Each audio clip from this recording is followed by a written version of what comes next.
Hello everybody. We're going to go ahead and get started on our acceleration video.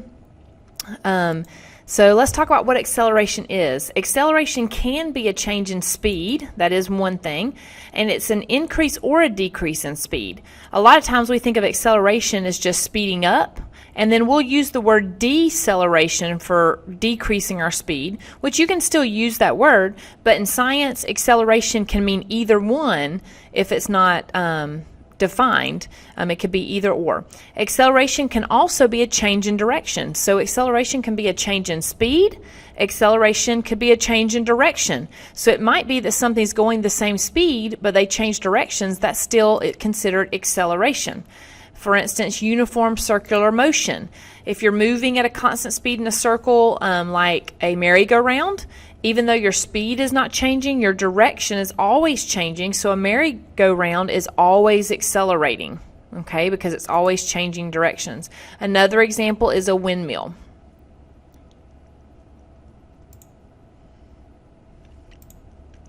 All right, so let's talk about how do we calculate acceleration. So the formula is acceleration equals final velocity minus initial velocity. So let's talk about that for a second. If you're reading a word problem or a story, the ending speed is going to be the final velocity, right? Because speed and velocity are the same number. So don't get confused by that. So the final, like whatever velocity that the person or object ends at is the final velocity. Whatever velocity they started at is the initial velocity, okay? The SI unit for acceleration is meters per second squared. So this is something that you could put on note cards. Start learning your units because you will have to know your units. Velocity and speed is meters per second. Acceleration is meters per second squared. Acceleration, you'll have a negative answer when something's slowing down, and you'll have a positive answer when something's speeding up. So one way to kind of check yourself when you finish calculating for acceleration, if it's negative and you go back and read the story and you realize that the person is speeding up, just erase the negative sign. You're going to get the same number either way, but make sure it is going to be counted wrong if you give me a negative number when it's positive and vice versa. Now here is on this side, on the left side is where we have our abbreviations. VF means final velocity, VI means initial velocity. And if you'll notice, come over here to our triangle or circle. I usually use circles, but come to our triangle. This triangle V means change in velocity. Okay, change in velocity. Write that down if you don't know that already. And so this is the circle or the triangle that we can use, same way as we did our speed circle. You just cover up whichever one you're looking for and it'll tell you how to calculate your numbers. Now, when we say change in velocity, it means final minus initial. For instance, if I wanted to know the change in price, right, like something went on sale, I would take the final price minus the initial price, and that would give me how much it changed, right? If it's a negative number, that means it went down in price. If it's a positive number, it means it went up in price. Okay, so that triangle in front of anything means change in. If you put that triangle in front of T, it means change in time. Okay, so be familiar with that. All right, now let's practice. And so what I would like to do is I want you to go ahead and pause the video. Write out your 4 steps. Make sure you do variables, formula with letters, formula with numbers, and solve with units like we did on the last video. I want you to pause the video and then we're going to come back together and do number 1 so that you see if you can maybe work out any questions you had, and then we'll continue with our practice. So pause the video, do number 1, and then come check your answer.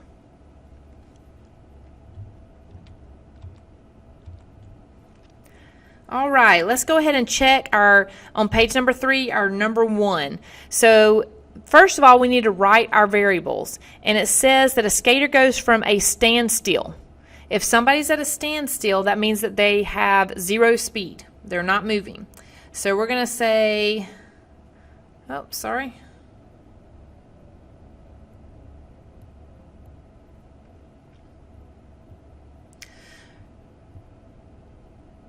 We're going to say our VI, our initial, is 0 meters per second. And then it says the skater goes from a standstill to a speed of 6.7 meters per second. That's going to be our final velocity because that's where they ended up at. And it took them 12 seconds. So our time is 12 seconds. Oh, I keep making my seconds look like a 5. Okay. It says, what is the acceleration of the skater? So my acceleration is my question mark.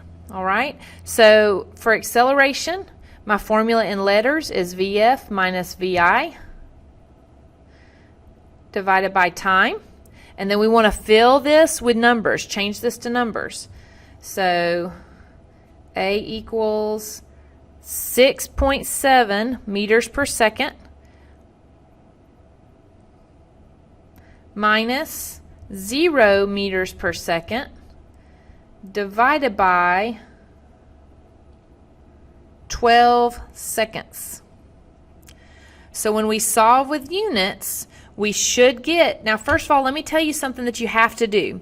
You need to subtract on the top before you divide, because your calculator does not know order of operations. So make sure that you subtract the final minus initial and get an answer and then divide. So we're going to actually come out to the side over here and we're going to go ahead and subtract that. So it's 6.7 meters per second now divided by 12 seconds. And we can go ahead and calculate that. Now our calculation, our solving is 0.56 meters per second squared. You don't have to know why, but you need to know that when we're calculating acceleration, the units are meters per second squared. Okay? And the reason is because we have meters per second up in our problem divided by seconds. That's why it's meters per second squared. Okay? Now, pause the video and go ahead and do number 2 and number 3 and then come back to check your answers.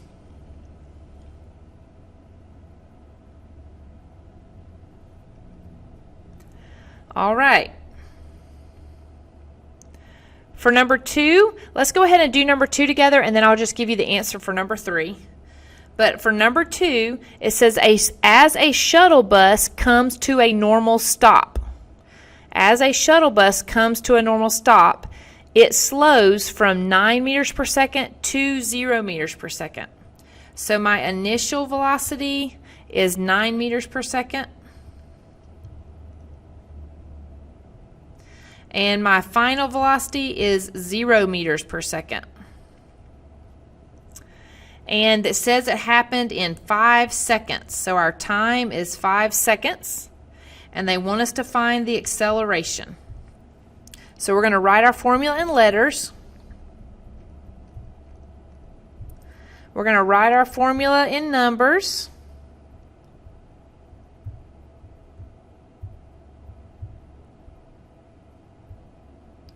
And remember, we need to subtract first before we divide. So 0 minus 9 is negative 9 meters per second divided by 5 seconds. And our answer should be negative 1.8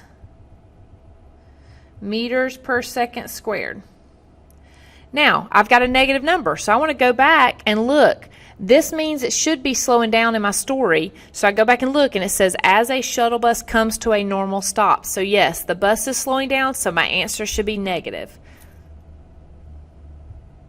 Now for number 3, you should have gotten negative 10.62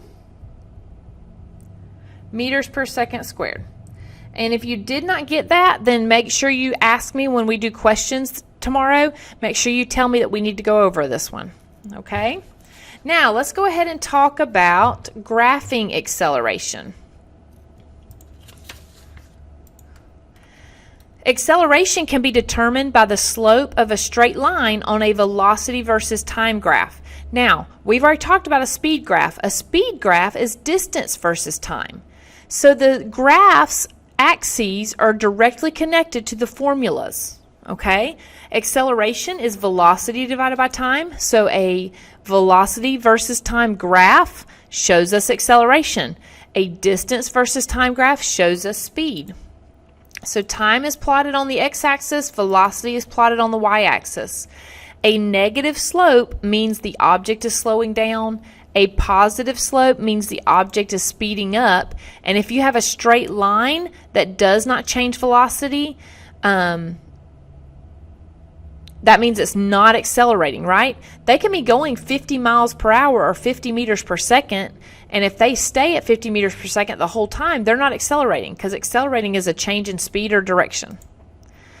When velocity changes by the same amount over each time interval, acceleration is constant. So a straight line is going to represent constant acceleration. A curved line is going to represent changing acceleration.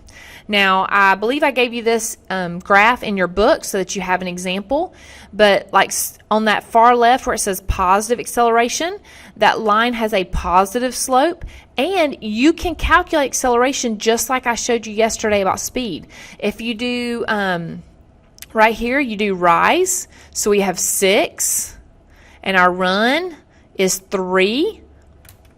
So we can do this. So you do a final velocity, which for this, you can actually come on up here. That would make more sense, I guess. You could do it at any point, in all honesty. You can calculate the slope at any point, but for our sake, we'll go ahead and go to the very end. So if we want to find out the acceleration of this line, or what this object is doing, we come to the final velocity of the line, which is 8 meters per second, minus the initial velocity of the line, which is 0 meters per second, I'm sorry. So 8 minus 0 is 8.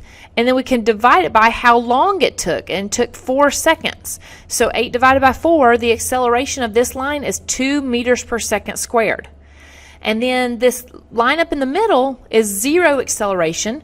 The object is moving, but they're not changing their speed or direction. So they've got 0 acceleration.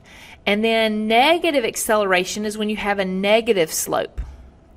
And you can calculate the slope for this one as well by doing the same thing. Final velocity minus initial velocity divided by time. All right, so this is where we're going to stop today's video. I want you to go ahead and summarize, and this is how I would like you to summarize. I would like you to draw a picture explaining what you learned today. And that's how I would like you to summarize for today. You can always choose, if you want to do a different method of summarization, that is perfectly fine. I hope you have a great evening, and I'll see you in class.